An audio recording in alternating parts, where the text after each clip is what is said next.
केंद्रीय मंत्री मीनाक्षी लेखी जी अयोध्या पहुंची हैं। 22 तारीख को रामलला की प्राण प्रतिष्ठा होगी। उसके पहले मैडम ये कार्यशाला है। जब उम्मीद नहीं थी कि मंदिर बनेगा तब यहाँ पत्थर गढ़े जा रहे थे।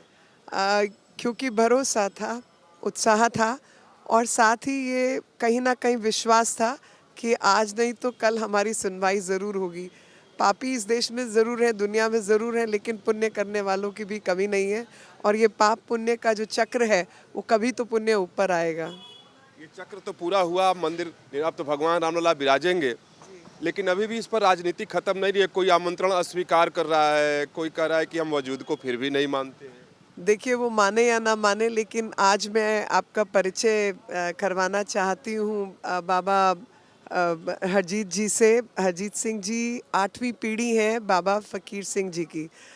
वो बाबा फ़कीर सिंह जी जिन्होंने 1858 में इस विवादित स्थल पर कब्ज़ा लिया था, यज्ञशाला बनाई थी और राम भगवान के नाम का यज्ञ किया था और पूरी दीवारों पर राम राम लिख दिया था। तो ये उस परिवार के 8वीं पीढ़ी के वंशज हैं।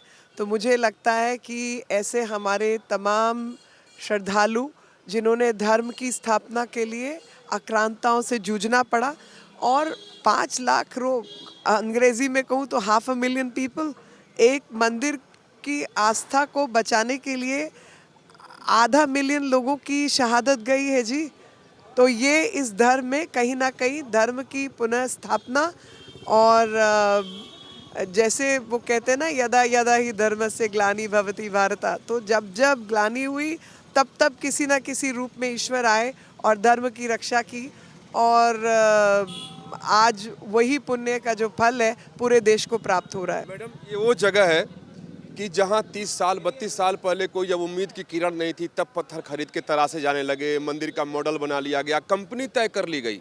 वो कैसा आत्मविश्वास रहा होगा, आज वो फलीभूत हुआ। क्या कहेंगे दोनों चीज़ें? आप आंदोलन से आप लगातार आप लोग भी जुड़े रहे। नहीं, हमारी तो मतलब अगर कहा जाए सामाजिक जीवन की शुरुआत मतलब समझ जो है वो 84 के समय से शुरू हुई। 84 में मैं कॉलेज में गई तो मुझे समझ आया कि राजनीति नाम की कोई चीज़ होती है। उससे पहले तो कुछ जानकारी नहीं थी स्कूल में।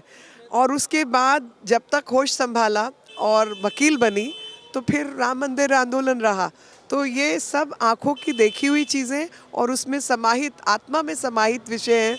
हम सब जुड़े रहे राम मंदिर आंदोलन के साथ और विभिन्न स्थानों पर, और मन में सिर्फ एक आशा की किरण थी और उम्मीद भी थी एक दिन ये सपना पूरा होगा। किस दिन होगा नहीं मालूम है, लेकिन एक दिन ये सपना पूरा होगा। उम्मीद थी, एक विश्वास तो कहीं ना कहीं था ना, विश्वास था। लेकिन मेरी कई बार कई लोगों से बात हुई तो उन्होंने मैं कहा क्यों हमारे साथ ऐसा होता है, इतने हम भले लोग हैं तो क्यों सनातनियों के साथ ऐसा होता है। तो उन्होंने कहा भले हैं, लेकिन पाप और पुण्य के जब सर्कल चलता है तो कभी पाप ऊपर है, कभी पुण्य कम है। तो अभी पुण्य को आपको बढ़ाना होगा ताकि पुण्य ऊपर जाए और पाप नीचे आए। और वो आंखों के आगे चक्र चलते हुए देख रहे हैं, वो बदलाव दुनिया में एहसास दिखाई दे रहा है। तो मन में पूरा राममय हो गया है।